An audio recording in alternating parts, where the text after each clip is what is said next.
Hola, buenas tardes, ¿cómo están? Bienvenidos a mi canal. En esta ocasión les traigo un nuevo video ensayo y el tema que vamos a tratar ¿es el Genji Monogatari una historia romántica? Con romántica en esta ocasión me refiero específicamente a una historia de amor, no romántico en el movimiento romántico, evidentemente.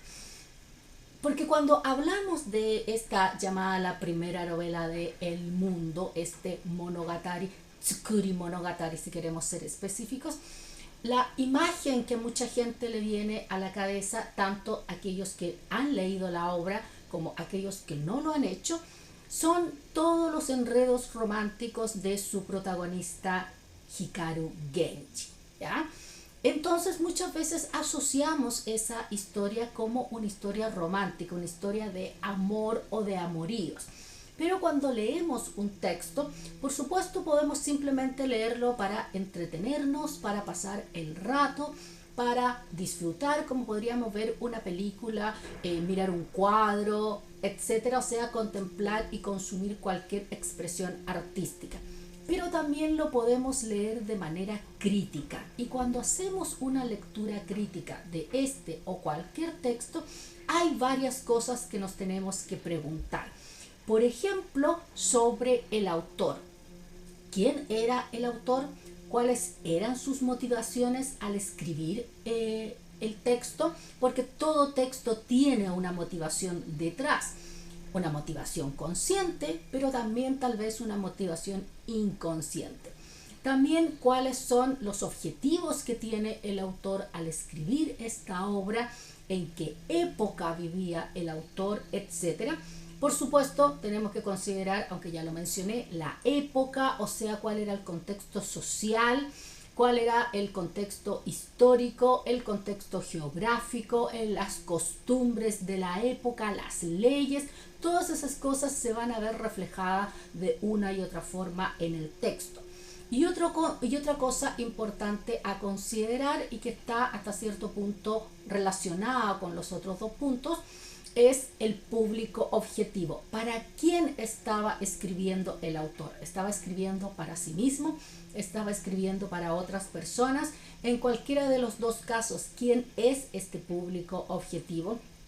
En qué posición social se encuentran, cuáles son sus capacidades académicas, cuáles son sus miradas morales, etcétera. Todas esas cosas las tenemos que considerar cuando queremos hacer un análisis crítico de un texto.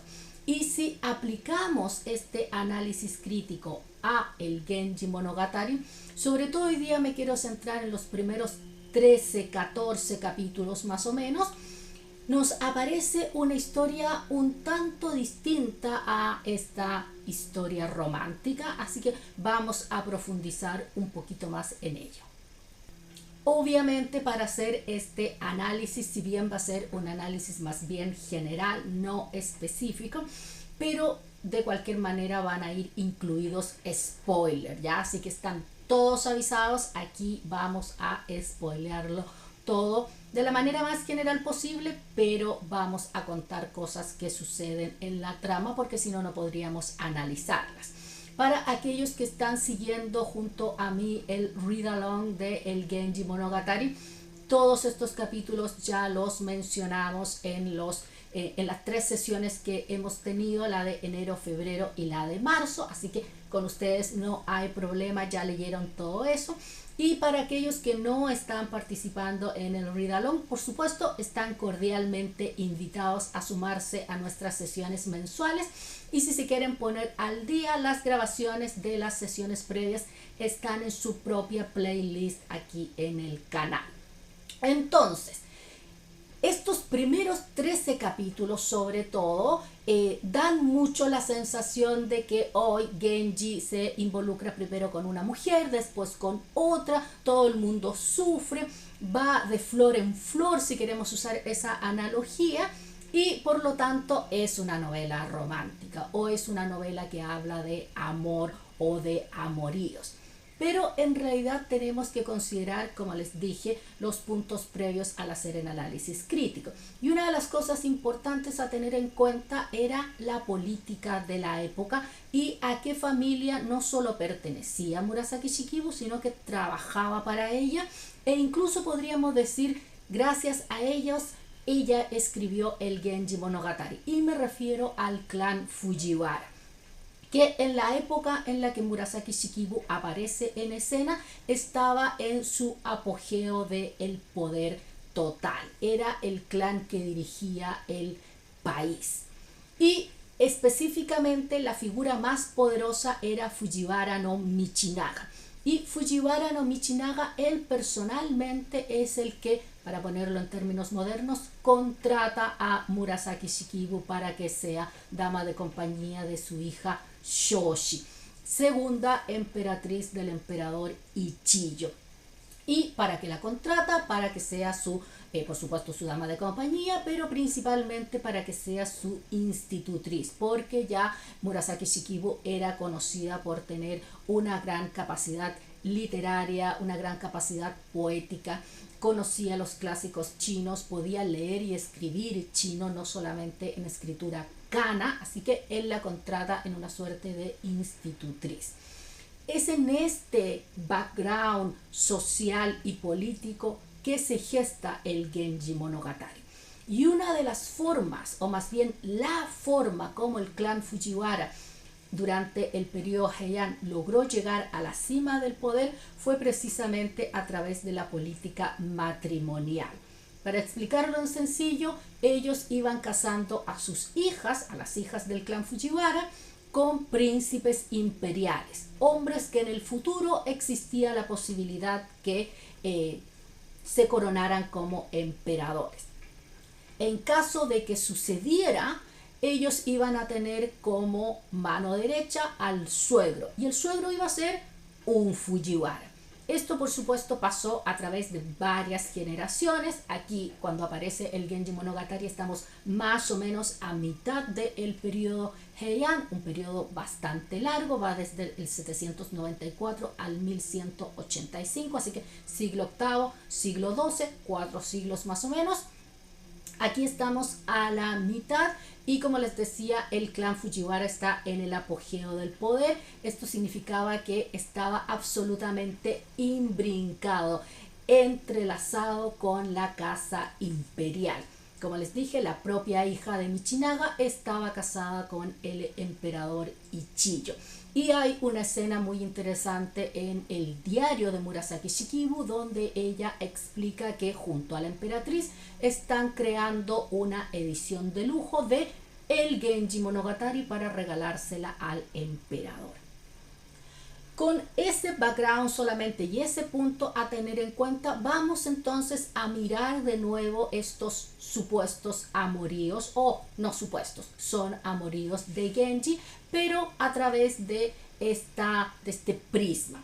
Entonces, si partimos con el primer capítulo, donde el personaje central que abre la obra es, por supuesto, la madre de Genji, Kiritsubo Koi, o la dama Kiritsubo.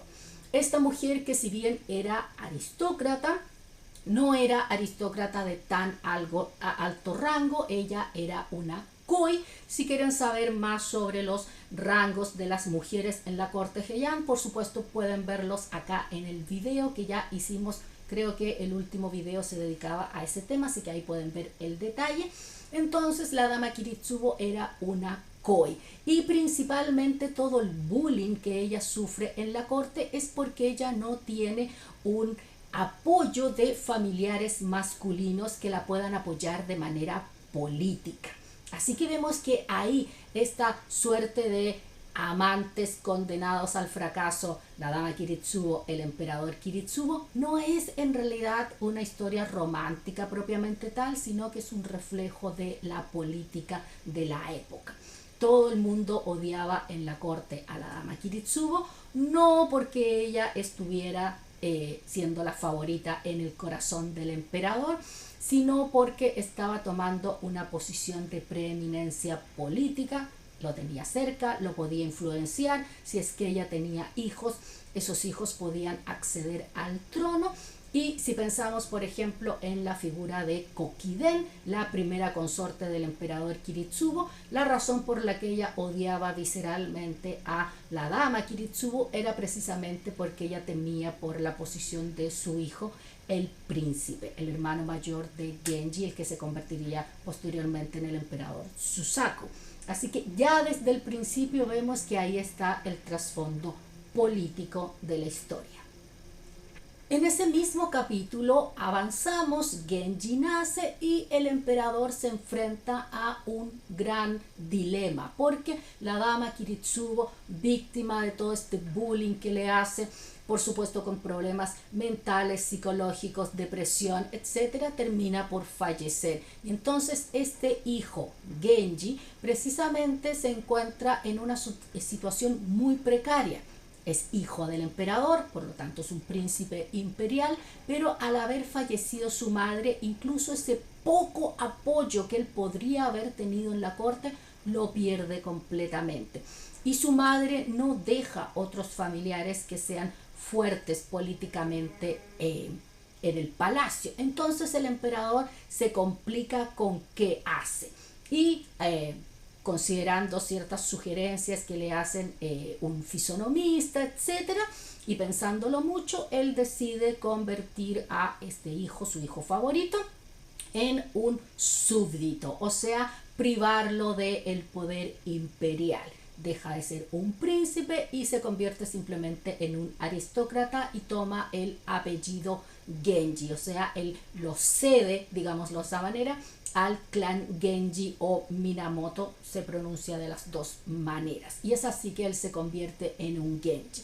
Y él lo hace precisamente para sacarlo de esta posible futura lucha por el trono. Él dice, si lo convierto en un Genji, él no va a estar involucrado en esta lucha porque simplemente no va a poder ser jamás un emperador, pero él va a poder servir al trono. Así que de nuevo vemos aquí que la motivación detrás de las acciones de los personajes son motivaciones políticas. En el mismo capítulo, seguimos en el capítulo 1, aparece la figura de Fujitsubo, esta primera sustituta, la que viene a reemplazar en el corazón del emperador y también del pequeño Genji a la dama Kiritsubo. Y incluso en la novela se hace el contraste, o sea, no es un contraste que nos tengamos que imaginar, la misma autora lo deja textualmente allí, que Fujitsubo tiene parientes masculinos fuertes políticamente en la corte y por lo tanto a ella no le van a poder hacer bullying porque ella tiene esta posición política fuerte y ella entra por lo tanto en una postura muy distinta a servir a palacio y eventualmente incluso va a llegar a convertirse en emperatriz. Así que una vez más vemos el contraste político y cómo la posición política afecta la vida de los personajes mucho más allá que la posición amatoria o las relaciones románticas de ellos. Seguimos en el capítulo de Kiritsubo, pasan muchas cosas en este capítulo, pensemos que es un capítulo que abarca 12 años de vida del personaje e incluso parte un poquito antes de que el personaje principal nazca, que Genji nazca, así que son más de 12 años los que abarca, así que evidentemente pasan muchas cosas.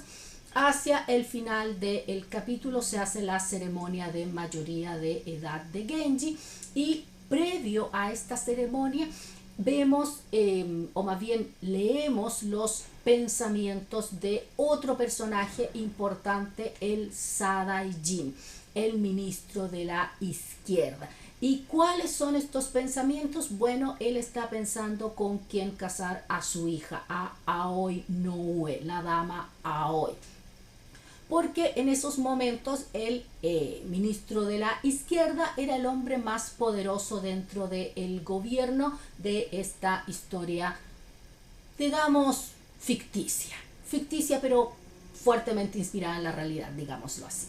Entonces él obviamente tiene que ver cómo él puede mantener ese poder, tal vez hacerlo crecer aún más Y de nuevo, él es un Fujiwara, entonces ¿cómo lo va a hacer? Lo va a hacer a través del matrimonio. Y sobre todo el matrimonio de su hija mayor, porque es una hija que él tiene con su esposa principal, y su esposa principal es una princesa imperial. Es hermana del emperador Kiritsubo, y por lo tanto esta hija que él tiene es una hija con un linaje muy fuerte, muy poderoso políticamente hablando. Entonces él la puede usar como moneda de cambio en un buen matrimonio. Y él había pensado casarla con el heredero aparente, el hijo de Kokiden, pero después de pensarlo mucho decide cedérsela a Genji. ¿Por qué? Porque si bien Genji ya no es un príncipe imperial, es simplemente un aristócrata, es el favorito del emperador, y por ahí tal vez puede ser que en el futuro le convenga más. Y él entonces decide arriesgarse a hacer una movida política muy casi revolucionaria, y darle su hija, entregarla en matrimonio a Genji. Y por supuesto vemos el contraste político con el otro ministro, el ministro de la derecha, el Udaijin, que él quería casar a su hijo con el... Perdón, él quería casar a su hijo con la dama Aoi, o últimamente alguna de sus hijas con Genji, y se le adelanta el ministro de la izquierda. A él le molesta mucho porque entonces es una jugada política donde le quitaron la posibilidad, y finalmente él decide entonces entregar a una de sus hijas a el hijo del ministro de la izquierda, To no Chuyo, el gran amigo de Genji. Entonces vemos aquí hacia el final de este primer capítulo todos estos movimientos políticos que se gestan a través de matrimonios, porque era como se movía la política en Heian, a través de los matrimonios políticos. A partir del segundo capítulo, que abre con esta famosísima escena, la conversación de la noche de lluvia o la evaluación de la noche de lluvia, en la cual Genji, To no Chuyo y un par de amigotes conversan sobre las características de distintas damas dependiendo del rango aristocrático al que pertenezcan. Una conversación donde Genji más bien tiene una actitud pasiva, donde él no se involucra mucho en la conversación, no aporta, sino que más bien escucha. Así que incluso una la podría analizar la escena como una en la cual Genji está aprendiendo. Es un chico joven, para la época, para la concepción de edad de la época, un adulto joven. En nuestra mirada moderna sería apenas un adolescente, tiene 16, 17 años más o menos. Así que es muy joven, no conoce mucho del mundo, y estos amigos le están abriendo los ojos a las distintas posibilidades. Y en los capítulos siguientes, Utsusemi, Yugao, Suetsumuhana, el mismo Waka Murasaki, vamos viendo cómo Genji se involucra uno tras otro, y a veces incluso de manera simultánea, en distintas relaciones románticas con distintas mujeres. Una vez más, si lo vemos solamente en la superficie, podemos decir, bueno, ya dejamos la política detrás, ahora nos vamos a todas estas relaciones románticas. Pero si de nuevo lo analizamos con un poquito más de profundidad y no nos quedamos solamente en la superficie, ¿qué podemos ver que está sucediendo? Genji está aprendiendo, está de manera paulatina madurando, entendiendo cómo funciona el mundo, por supuesto comprendiendo que el mundo es básicamente la corte, ¿cierto? Porque él como un aristócrata que era, no se iba a involucrar fuera de eso su vida. Entonces el mundo para él era la corte. porque las mujeres con las que él se involucra están en distintas categorías. Tenemos aquellas que no tienen ningún apoyo político, ya sea porque son de bajo rango, como podríamos tener a Yugao o a Utsusemi, o mujeres que han perdido a través de los tiempos y por cosas que les han sucedido en su vida el apoyo político, como por ejemplo Suetsu Muhana o la misma Waka Murasaki, la pequeña Murasaki. Y también tenemos que él se involucra con mujeres que tienen un apoyo político y una posición política muy fuerte, como la misma Fujitsubo o la dama Rokuyo.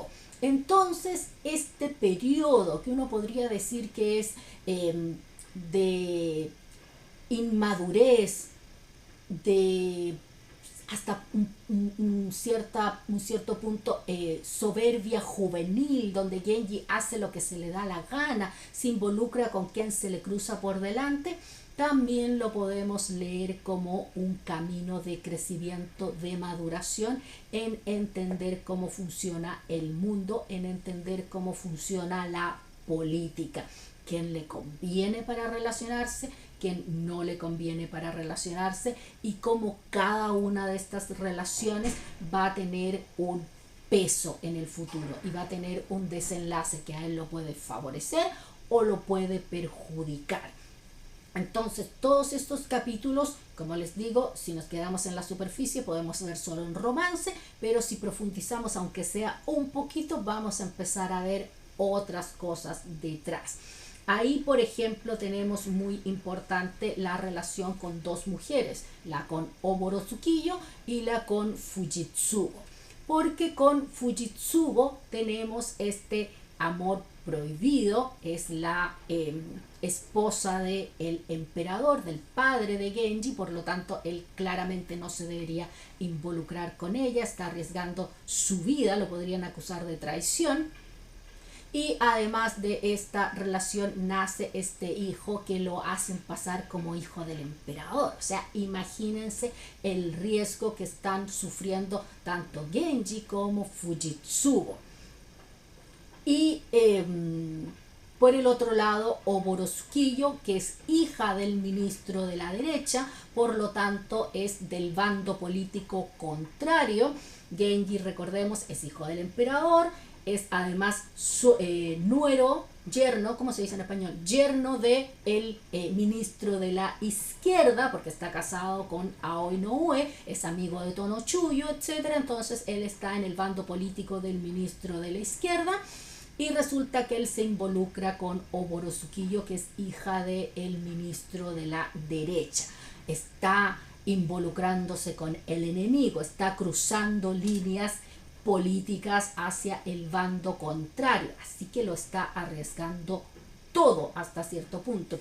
Y vamos a ver cómo esta relación, por supuesto, es aquella que lo lleva a el fracaso, y podríamos, si es que nos queremos poner dramáticos, decir incluso a una posible muerte, porque cuando el mismo ministro de la derecha lo descubre con Oboro Tsukiyo, es que entramos al principio del fin de Genji, y que va a desembocar en el exilio, donde él se va a Suma y posteriormente a Akashi.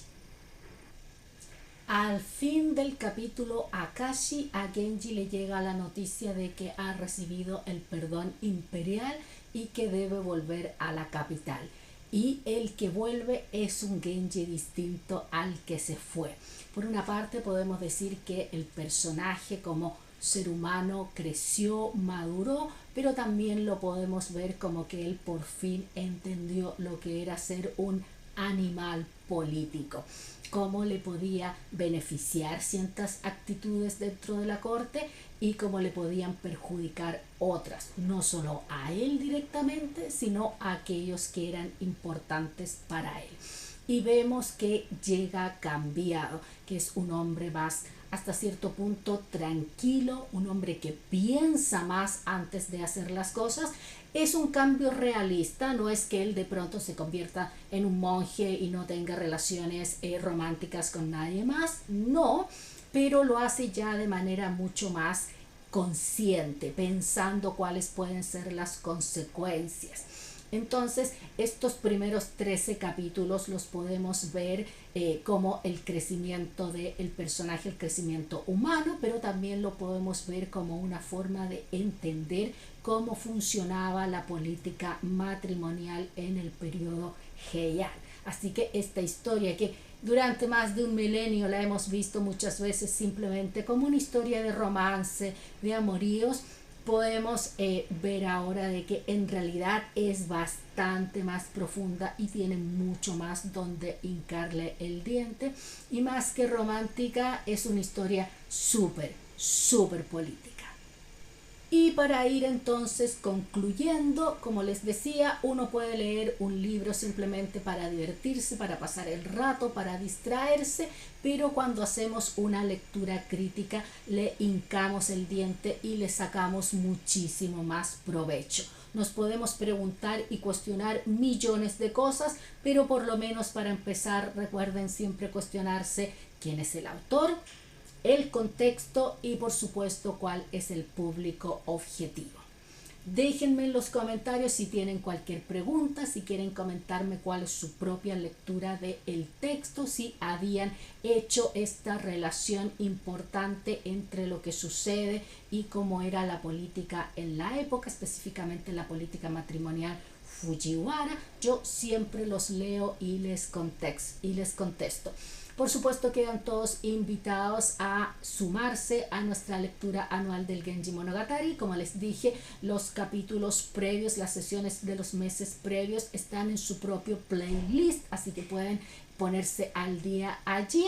Y con esto me voy despidiendo, deseándoles a todos que tengan preciosos días y nosotros nos vemos en un próximo video. Que estén muy bien. Bye bye.